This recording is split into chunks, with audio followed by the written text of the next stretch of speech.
Hello guys, welcome back to my channel. সবাই কেমন আছো? আশা করি সবাই খুব ভালো আছো আর আমি খুব খুব ভালো আছি। আজকে যাচ্ছিলাম বাড়ি, তো সকাল সকাল উঠে মুখে হাসিটা দেখতেই পাচ্ছ। রেডি হয়ে বেরিয়ে গেছি। আমাদের ট্রেন ছিল 6:30টার সময় আর আমরা প্রায় 5:30টার মধ্যে বেরিয়ে গেছিলাম নিউ জলপাইগুড়ি স্টেশনের উদ্দেশ্যে। তো দেখো এখানে এসে আমরা এনজেপি স্টেশনে চলেও এসেছি। প্রায় তখন 5:30 বাজে, কিন্তু স্টেশনে এসে আমরা জানতে পারি কি আমাদের সেই 6:30টার সময় যে ট্রেনটা ছিল সেটা দিয়েছে 10:30। দুজনেরই মন একদম খারাপ হয়ে গেছিলো, যেহেতু আমরা তাড়াতাড়ি বাড়ি যাওয়ার কথা ছিল আর ট্রেন যেহেতু লেট দিয়েছে আমরা লেট করে আমরা পৌঁছাবো। তো এখানে এসে যেহেতু আমাদের হাতে 4-4.5 ঘন্টা ছিল, তো মানে কী করবো, তবে এসে এখানে আমরা কফি খেয়ে নিয়েছিলাম আর শুভ্র খেয়েছিল চা।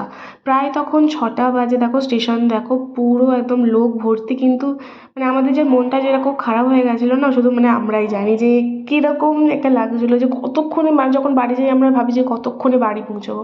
তো এখানে দেখো বসে আমার টাইম ছিল না, 8:10 অলরেডি বাজে।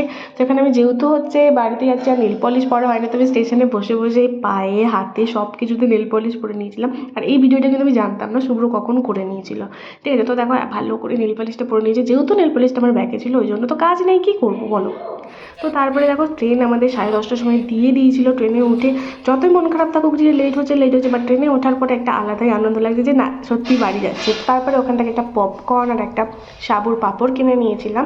আর তারপরে এখানে একটা মশলা মুড়িও কিনে নিয়েছিলাম। ট্রেনের মশলা মুড়ি আমার না খুব ভালো লাগে। জানি এটা খুব একটা হাইজেনিক নয়, খুব একটা কি একদমই হাইজেনিক নয়, বাট আমার খুব ভালো লাগে। আর ট্রেনে উঠলে আমি আর শুভ্র শুধু খাই। তারপর মশলা মুড়ি খাওয়া হয়ে গেল, খাওয়ার পরে আবার এখানে পেয়ারা মাখা দিয়েছে, যেটা একটু কাসুন্দি টক ঝাল ঝাল করে মানে মাখিয়ে দেয়। তো ওইটাও আমরা কিনে নিয়েছিলাম। এটা আমি খুব একটা বেশি খাইনি, কারণ এটা প্রচুর ঝাল দিয়ে দিয়েছিলো। তারপরে আমরা ডিম সেদ্ধ নিয়ে নিলাম। বলছিলাম না তোমাদের ট্রেনে উঠলে আমরা শুধুই খাই। আর যেহেতু লাঞ্চ ফাঞ্চ করে নিয়ে তো এগুলো প্রয়োজনীয় একটু জিনিস খেতেই হচ্ছিলো, কারণ ট্রেনের লাঞ্চ আমরা নিইনি। তো তারপরে দেখো এরকম ট্রেন দেখতে দেখতে একদম সুন্দর সুন্দর পরিবেশ দেখতে দেখতে আমরা চলে যাচ্ছিলাম।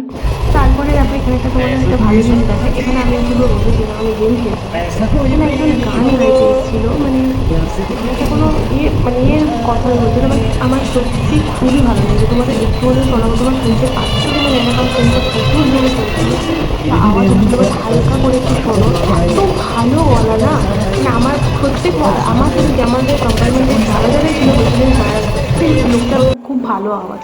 তো তারপরে আমরা 7:30টার সময় নামার কথা, কিন্তু আমরা নেমেছিলাম প্রায় 9টার দিকে শিয়ালদা স্টেশনে। তো ওখানে গিয়ে একটা কোক খেয়ে নিয়েছিলাম। আর সারাদিন যেহেতু সেরকম কিছু খাওয়া হয়নি না, তো তারপরে রাত্রেবেলার দিকে আর অতটা কিছু খাওয়ার মন করছিল না। তো তারপরে দেখো এখানে স্টেশনে বসে গেছি, শিয়ালদা থেকে ডায়মন্ড হারবার স্টেশন, যেটা ছিল 9:10-এর ট্রেনটা।